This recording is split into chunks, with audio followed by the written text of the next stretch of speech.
Cie-cie yang sudah kelas 12, selamat ya kalian sudah naik kelas.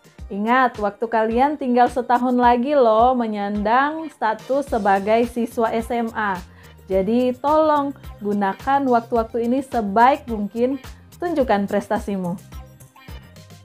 Nah, materi pertama yang akan kalian pelajari di kelas 12 ini yaitu tentang perubahan sosial. Dan materi ini cukup luas loh, makanya Memwhite membaginya dalam 3 video pembelajaran. Di video pembelajaran yang pertama yaitu video yang ini kita akan mempelajari tentang definisi dan faktor-faktor yang mempengaruhi perubahan sosial. Dan nanti di video yang kedua kita akan mempelajari proses dan bentuk-bentuk perubahan sosial. Dan di video yang ketiga nanti akhirnya kita akan mempelajari tentang dampak perubahan sosial. Still too young to be running out of energy. Oh. Perubahan. Semua hal di dunia ini pasti mengalami yang namanya perubahan. Apa sih dalam dunia ini yang tidak berubah? Kecuali mungkin lagu yang ini. Cintaku padamu takkan berubah walau ditelan waktu. Semua berubah kok, kalian aja sudah sebesar ini. Semua hal berubah, tak terkecuali dalam aspek sosial. Coba kamu perhatikan gambar ini.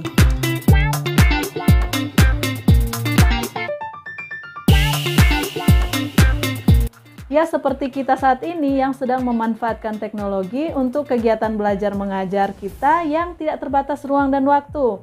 Maksudnya, bisa belajar di mana saja dan kapan saja. Ini juga adalah contoh perubahan sosial di masyarakat kita. Dan ada banyak lagi contoh perubahan-perubahan sosial yang terjadi di sekitar kita. Memwhite tidak akan menyebutnya satu persatu karena itu nanti akan jadi tugas kalian. Sebelumnya nih, Memwhite mau tanya dulu, apakah semua perubahan bisa disebut perubahan sosial? Gimana ya?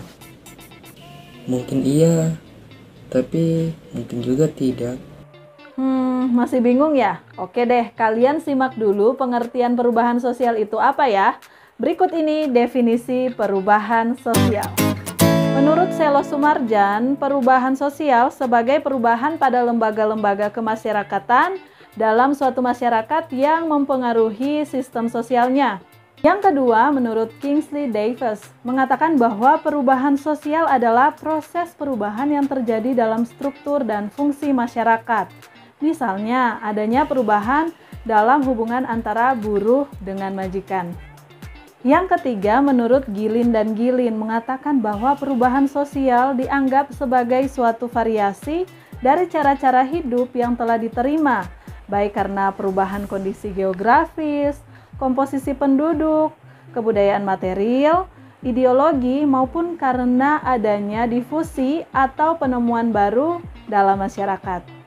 Yang keempat, menurut Macionis, mengatakan bahwa perubahan sosial merupakan transformasi dari organisasi masyarakat dalam pola pikir dan perilaku dalam waktu tertentu. Dan yang kelima, yaitu menurut Ritzer, mengatakan bahwa konsep perubahan sosial mengacu pada variasi hubungan antar individu, kelompok, organisasi, kultur, dan masyarakat pada waktu tertentu. Dari definisi-definisi perubahan sosial yang tadi, kamu sudah bisa jawab belum pertanyaannya? Baik, kalau masih belum jelas, Memwhite tambah lagi nih ilmunya. Jadi secara umum, perubahan sosial adalah suatu proses di mana terjadi perubahan struktur dan fungsi suatu sistem sosial.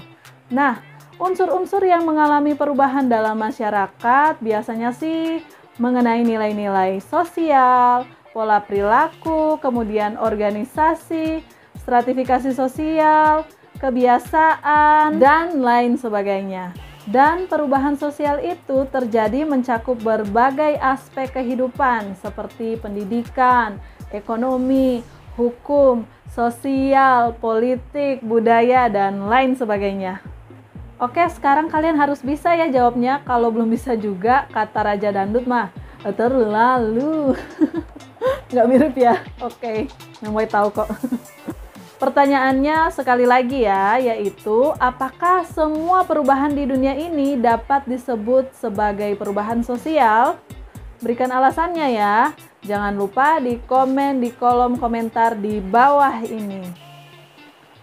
Nah, supaya kalian bisa menjawab dengan lebih percaya diri karena wawasan kalian bertambah lebih luas, nih, Mem White kasih bonus buat kalian. Bagaimana kalian dapat mengetahui kalau suatu perubahan itu adalah perubahan sosial? Kalian bisa mencari taunya dengan cara melihat ciri-cirinya, yaitu sebagai berikut. Ciri yang pertama yaitu tidak ada masyarakat yang stagnan, karena setiap manusia itu mengalami perubahan-perubahan, baik secara lambat maupun secara cepat. Dan yang kedua yaitu perubahan yang terjadi di masyarakat tidak dapat diisolasikan di bidang kebendaan atau spiritual saja. Dan yang ketiga, perubahan sosial yang cepat biasanya mengakibatkan terjadinya disorganisasi yang sifatnya sementara dalam proses penyesuaian diri.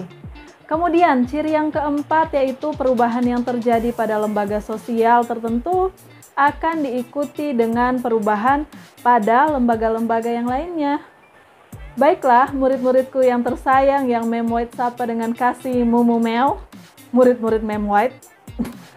Dari definisi perubahan sosial, mari kita lanjutkan dengan materi faktor-faktor yang mempengaruhi perubahan sosial. Jadi Mumu Meo, perubahan sosial itu kompleks. Pada umumnya dipengaruhi oleh beberapa faktor, di antaranya faktor penyebab, faktor pendorong, serta ada faktor penghambatnya. Kita bahas satu-satu ya, dimulai dari faktor penyebab perubahan sosial. Pada dasarnya, perubahan sosial terjadi karena ada rasa ketidakpuasan masyarakat dengan kehidupan yang dahulu. Oleh karena itu, masyarakat selalu berikhtiar untuk berubah, memperbaiki keadaannya. Nah, faktor-faktor penyebab perubahan sosial ini bisa datang dari dalam masyarakat dan bisa juga datangnya dari luar masyarakat. Kita masuk ke faktor yang datang dari dalam masyarakat. Faktor yang pertama yaitu berkembangnya ilmu pengetahuan. Kalau kamu belajar sejarah, pasti kamu tahu apa itu food gathering. Ya tau lah Mem, food gathering itu masa dimana manusia belum mengenal food producing. Jadi manusia masih mengumpulkan makanan dari alam. Makanya manusia nggak tinggal menetap. Jadi kalau makanannya habis, pasti bakal pindah kan Mem? Wah, keren sekali kamu Dek. Pasti nilai sejarah kamu A+ ya? Iya, betul sekali. Dan coba kalian bandingkan dengan manusia sekarang yang sudah mengenal food producing. Tinggalnya sudah menetap. Dan kalau kalian lihat rumah-rumah zaman now itu, wow.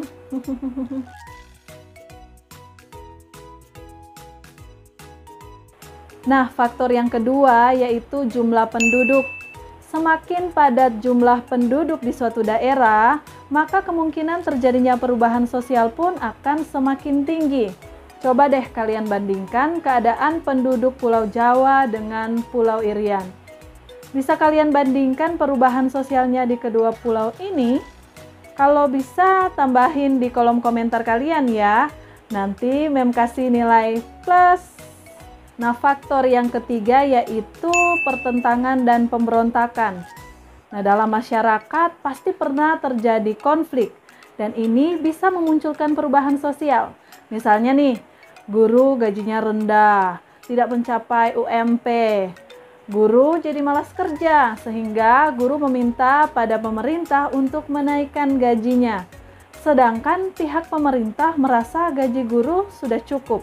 Nah, dari demo ke demo, dari aksi protes ke aksi protes, akhirnya tercapailah perubahan sosial.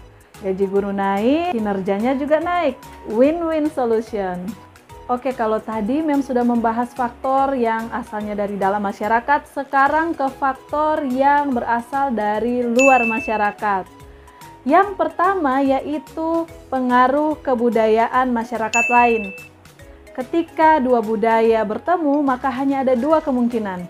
Yang pertama, diterima begitu saja, kedua-duanya saling menerima seperti itu. berarti terjadi perubahan, dan kondisi ini disebut demonstration effect. Dan kemungkinan yang kedua yaitu ditolak. Jadi masing-masing kebudayaan ini tidak mau bertemu, tidak mau berubah, pokoknya tidak mau saling kontak. Nah, kondisi ini namanya cultural animosity. Nah, faktor yang kedua yaitu peperangan. Bila peperangan terjadi, biasanya pihak yang menang akan memaksa pihak yang kalah untuk melakukan ideologinya. Di sini sistem birokrasi pun berubah. Dan yang ketiga yaitu faktor bencana alam atau rusaknya lingkungan fisik. Tahun 2014 itu Manado pernah kena banjir bandang. Lihat, dahulunya ini pemukiman, tapi sudah tertimbun batu-batu. Akhirnya, mereka yang sebelumnya tinggal di sini membangun pemukiman yang baru. Sekarang kita ke faktor pendorong perubahan sosial. Nah, faktor pendorong yang pertama yaitu kontak dengan kebudayaan lain. Nah, apabila terjadi kontak dengan kebudayaan lain, maka kemungkinan besar akan terjadi yang namanya difusi. Contoh nih ya, penyiaran agama oleh beberapa agama di Nusantara. Selengkapnya, silakan kalian boleh tanya ke guru sejarah. Faktor yang kedua yaitu sikap saling menghargai karya orang lain dan adanya keinginan untuk maju. Ketika masyarakat kita saling bisa menghargai hasil karya orang lain, maka akan memotivasi orang tersebut dan orang lain juga untuk bisa berubah lebih baik lagi dari sebelumnya untuk menghasilkan karya-karya yang lebih baik lagi. Sudahkah kalian menghargai hasil karya orang lain? Itu sih masalahnya.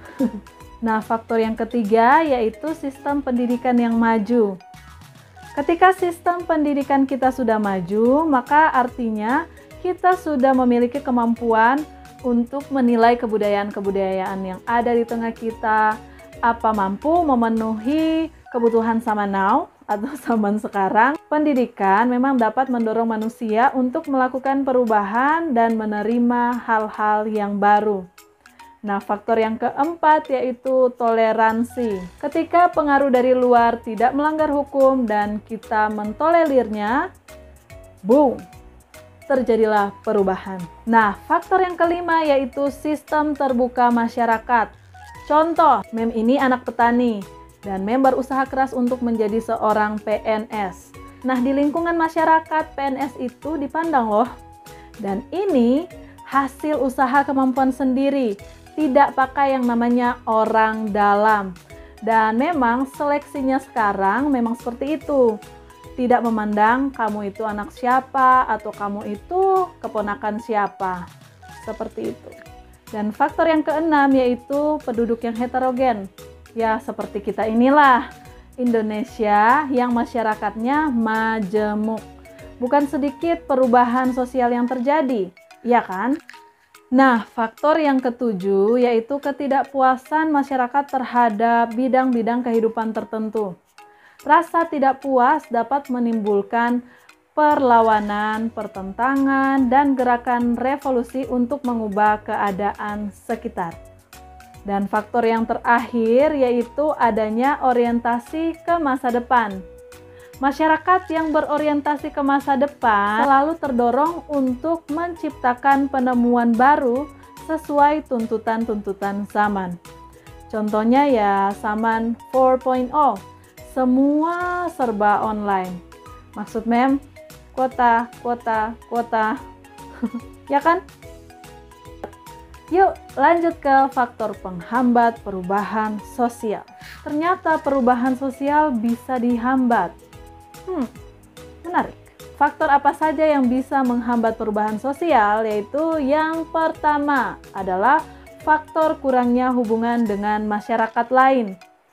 Tidak berinteraksi sama dengan tidak tukar informasi. Dan hasilnya berarti tidak ada perubahan. Oh ya, berarti makin gaul, makin besar juga kemungkinan untuk berubah ya? Iya, betul. Itu sudah. Tinggal kamu yang atur. Mau berubah ke arah yang lebih baik atau Dan faktor penghambat perubahan sosial yang kedua yaitu perkembangan ilmu pengetahuan yang slow atau yang lambat. Sebagaimana ilmu pengetahuan yang maju dapat mendukung terjadinya perubahan, demikian juga berlaku jika ilmu pengetahuannya berkembang lambat. Dan faktor yang ketiga yaitu sikap masyarakat yang masih tradisional, seperti mengagung-agungkan kepercayaan nenek moyang dan menganggapnya sebagai kebenaran mutlak. Titik, tidak pakai koma. Nah, faktor penghambat perubahan sosial yang keempat yaitu adanya kepentingan-kepentingan yang tertanam dengan kuat atau bahasa Inggrisnya vested interest. Nah, di dalam masyarakat pasti ada kepentingan-kepentingan kelompok dan masing-masing tentu ingin memperjuangkannya. Nah, pertahanan inilah yang menghambat perubahan sosial. Selanjutnya, faktor penghambat yang kelima yaitu adanya rasa takut akan terjadinya kegoyahan pada integrasi budaya. Ini karena meyakini budaya dari luar itu mengancam integrasi sosial di masyarakat. Dan faktor selanjutnya yaitu adanya prasangka terhadap hal-hal baru atau sikap yang tertutup. Nah, ini karena takut akan hal-hal asing. Sedikit-sedikit teriak asing, sedikit-sedikit teriak asing, sedikit-sedikit teriak asing, gitu. Dan faktor selanjutnya yaitu adanya hambatan-hambatan yang bersifat ideologis, yaitu yang berkaitan dengan hal-hal mendasar tentang pandangan-pandangan dalam kehidupannya. Dan faktor yang kesekian yaitu adat dan kebiasaan. Adat atau kebiasaan yang mana begitu kuat untuk dipertahankan. Dan faktor penghambat yang terakhir yaitu adanya nilai bahwa hidup pada hakikatnya buruk dan tidak mungkin diperbaiki. Waduh, lumayan panjang juga ya. Tapi tenang aja, kan sudah selesai. Nanti kita akan lanjutkan dengan video pembelajaran selanjutnya yang akan membahas tentang proses dan bentuk-bentuk perubahan sosial. Oh ya, kalau ada pertanyaan silakan diketik di kolom komentar. Hal ini berlaku juga untuk kritik dan saran yang membangun. Oke, terima kasih sudah menonton Mumumeo. Salam sehat, salam hangat terdahsyat untuk seluruh keluarga di rumah, dan sampai jumpa. God bless you.